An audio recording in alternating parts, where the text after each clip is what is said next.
So the IRS is looking into PayPal and Venmo. Like, if you get a payment for something that's $600 or more, then the IRS is going to see if you have any income that's not being reported. Okay, $600. Meanwhile, there's insider trading in Congress. Meanwhile, Sam Bankman-Fried stole $10 billion and is walking around. And we're going to look at $600 payments in Venmo. Yeah, I got to tell you, it is hard not to be cynical these days. So, having said that, if you do have income, you should report it, even if you don't get a 1099. So, I've been paid for DJing a couple times, not much, under the $600 threshold. And the way I looked at it was, look, like my expenses vastly exceed my income here. Like, I don't declare DJing as an occupation. If I did, I would run at a loss, and then there would be other issues because I spend thousands of dollars on music and equipment every year. So just save the paperwork.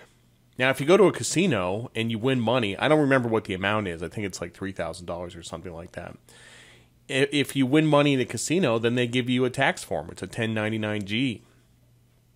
And the way this works is if you are, a professional gambler, then you keep track of your wins and your losses. You keep a log, and you can deduct your losses against your wins.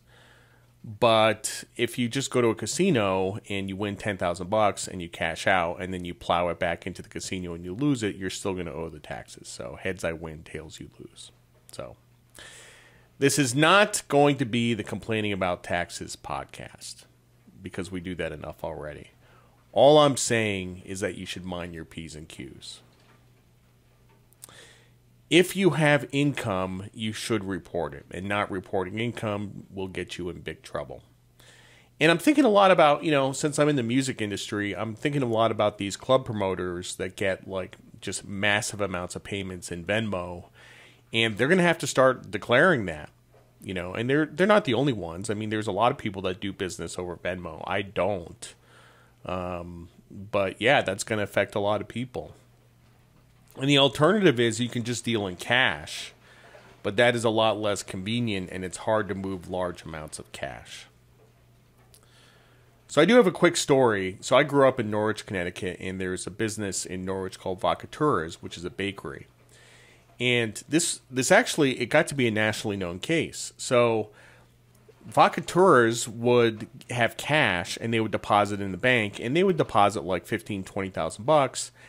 And the bank teller basically said, look, like every time you guys do this, I have to fill out paperwork, a cash transaction report over $10,000. And they said, oh, okay, so we'll be nice and we'll save you the trouble. And we're just going to deposit $9,000 at a time. So they started depositing $9,000 at a time, and they got pinched for structuring. And even though the structuring basically is when you're depositing $9,000 at a time, so you don't actually trigger the cash transaction report.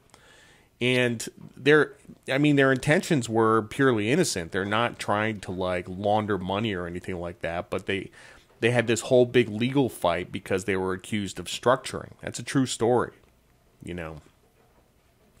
And by the way, this $10,000 requirement, I forget what year it was like 84 or 86 or something like that.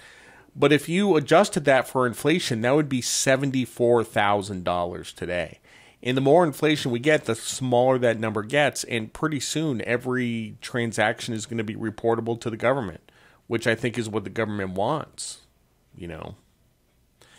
I was coming back through customs through the Cayman Islands, and I got questioned about cash. And the customs guy said, are you aware of the currency reporting requirements? And I said, yeah, if you have $10,000 in, U.S. equivalent of foreign currency, then you have to report it. I said, but I only have $1,000. And he said, how much did you leave the U.S. with? And I said, $1,000. And he let me go. So I'm not a drug smuggler, although I do look like one, which I think is the problem going through customs. But law enforcement hates cash. Law enforcement absolutely hates cash, and they think if people have cash, they're automatically engaged in some kind of illegal activity. And I carry more cash than the average person. I've talked about that before. At any given time, I have $1,000 on me, but I'm not doing anything illegal. Anyway, I got some time on my hands, so I'm thinking about picking up some DJ gigs around town. And there's a place called Tin Roof, which I've been before. I was there for just like a local concert. And they have a little club called the Green Room. And I went on the website. I'm like, oh, let's see what's going on there. And they have some DJs that play in the Green Room. And one of them is a guy named Ricky Spinz. S-P-I-N-Z. Ricky Spinz. And there's another guy named DJ Vizzn. VZZN. There's a lot in a DJ name. There really is. And what it said about Ricky Spinz it says the Green Room is bumping with DJ Ricky Spinz, playing all your favorite songs till close. All your favorite songs. Is that what I'm going to do? Am I going to play all your favorite songs? No, I'm going to play shit you've never heard before. That's kind of the point of DJing, is to introduce people to new music, not play the same shit over and over again. But that's Myrtle Beach, man. That's Myrtle Beach. Try to educate people. It's not happening. So I'm going to give it a try. I can already tell you how it's going to work out. But I think what I might do is I might rent it out and see. It'd be like on a Thursday night. We'll have a 2,000 minimum at the bar. I'll bring 100 people, and we'll have a party, and I'm gonna play whatever the fuck I want, and that's what's gonna happen. So we'll see how it works. But DJ Ricky Spinz. Your DJ name says a lot about you, and Stochastic is a decent DJ name. It doesn't really roll off the tongue. Like Afrojack, that's very memorable. Like Afrojack, people say Stochastic. People don't know how to pronounce it. It's really not the best DJ name. If I had to do it all over again, I wouldn't have a DJ name. I would just be Jared Dillian. Yeah, I would. And the thing that people get wrong about it all the time is I'm not DJ Stochastic. I'm just Stochastic, not DJ Stochastic. And the reason is that anybody who puts DJ in front of their name is a douchebag. All the time. DJ Ricky Spinz. DJ Vzz. Come on. With the Z's and it's fucking terrible. Can't believe it. I mean, you can really, you can look at somebody's DJ name and you can predict with 90% accuracy what they're going to play, for sure. DJ Snake Oil. There is a DJ Snake, and he's actually pretty good. When I try to get the website for my DJ website, when I tried to get the domain, there is a stochastic.com, and nobody's using it. It's just a blank page. So I tried to buy the domain. I offered them $500, and I got no answer. And I'm not gonna pay $10,000 for stochastic.com. So I just did djstochastic.com. So if you're gonna go out to party, if you're gonna go out to a club and dance and stuff like that, I mean, the thing with partying is that all personal finance just goes out the window. It just disappears, Is